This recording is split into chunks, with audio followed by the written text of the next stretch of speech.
Skate 3 is like the holy grail of skateboarding games. Equally beloved by skaters and gamers, it's attained an almost mythical status, and the title's popularity and relevance has endured in a way that nobody could have possibly predicted. Ironically, it's actually the lowest rated entry in the Skate series according to Metacritic, but all it takes is a quick search on YouTube to see that there are still channels out there primarily dedicated to Skate 3 content more than a decade after its release.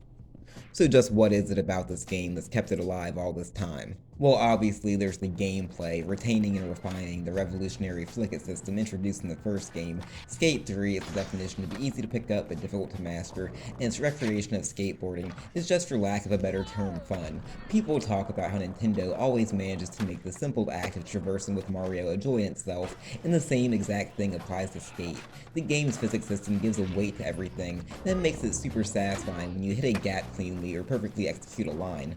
Like I said, the mechanics are simple enough that anybody can pick up the controller and have some fun with it. You ollie by pulling down the right stick and flicking it back up, and you pull off flip tricks by manipulating the stick in different ways. So for example, a kickflip in Skate is basically an ollie, except if you're skating regular, you slice it slightly to the left. A shove it, on the other hand, is performed by a scooping motion, and while it's possible to just flail the stick wildly and occasionally pull off something cool, learning how to pull off exactly what you want consistently is the carrot that the game dangles in front of you to keep you motivated. And this also encourages the player to think like an actual skater. When you play Tony Hawk, you usually aren't thinking about the actual tricks that you're doing. You sort of shut your brain off and fall into a zen-like trance where you're primarily relying on muscle memory to pull off ridiculous combos or take the most efficient route through a level to collect all the skate or combo letters. With a lot of the challenges here in Skate, though, being about owning spots, capturing footage, and getting magazine covers, it's a more honest representation of the sport. I mean, it's not about chaining together trick after trick, it's often about trying and failing to do the same thing over and over and over again until you finally get it right. And there's enough depth in Skate 3 that you can spend 20 minutes skating one set of stairs and never get bored with it. I mentioned the basics, but when you throw in all the grinds, grabs, finger flips, and other moves at your disposal, it quickly becomes apparent that you get out of Skate 3 what you're willing to put into it. I remember I used to think that the vert skating was pretty weak back in the day, but now that I've actually put some time into learning how it all works, I'm starting to become capable of putting together some sequences that would make the Birdman proud. But what might be most impressive is that the engine is flexible enough to appeal to both skaters looking for a fairly realistic sim and gamers who just want to pull off the most insane stunts possible. Or to make it simple, it's a game where this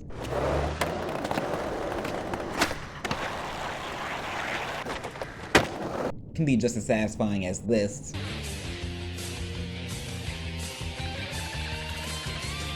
depending on what you're in the mood for. And while I was a pretty weak skater, I do love the way it successfully emulates the DIY skater mentality. Unless you're like Tony Hawk and grew up shredding at skate parks, half the skater experience is just looking around your city or neighborhood for spots. Skateboarding is a sport all about making your own fun, and not only is Skate 3 the same way, but it's actually at its best when you're doing just that. I know I can't be the only person who often loses interest in the game once you've completed all the content or seen the credits roll. I mean, as enjoyable as the movement in a Mario game might be, after most people get 120 stars, they don't boot up the game again just to run around Peach's castle aimlessly.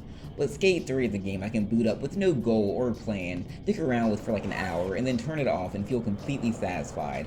In a way, it almost reminds me of The Sims. I know that might sound like a weird comparison, but hear me out.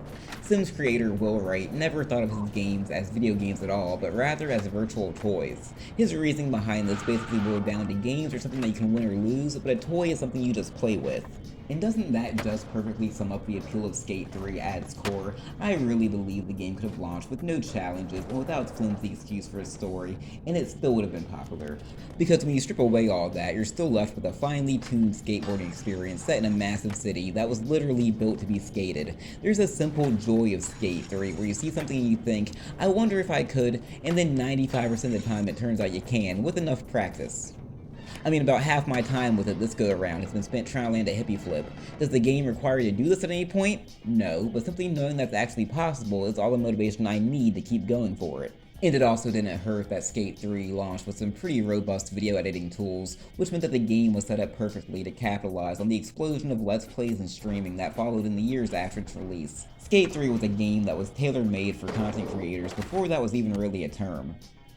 And then when the game became backwards compatible on Xbox One, it truly experienced a second life, as recording your footage no longer required the use of a capture card, and anybody was able to share their gameplay with the push of a button. You know, it's funny, we now live in a time where the games as a service model has developers doing stuff like battle passes, daily and weekly challenges, and other timed events to keep the player engaged, because they know if that steady stream of content dries up for a moment, then a lot of modern gamers will quickly look elsewhere. But Skate 3 has not only survived, it's thrived for over a decade, with its only real promotion for most of that time coming from its passionate fan base who simply refuse to let it be forgotten. I give Skate 3 12 360 flips out of 12.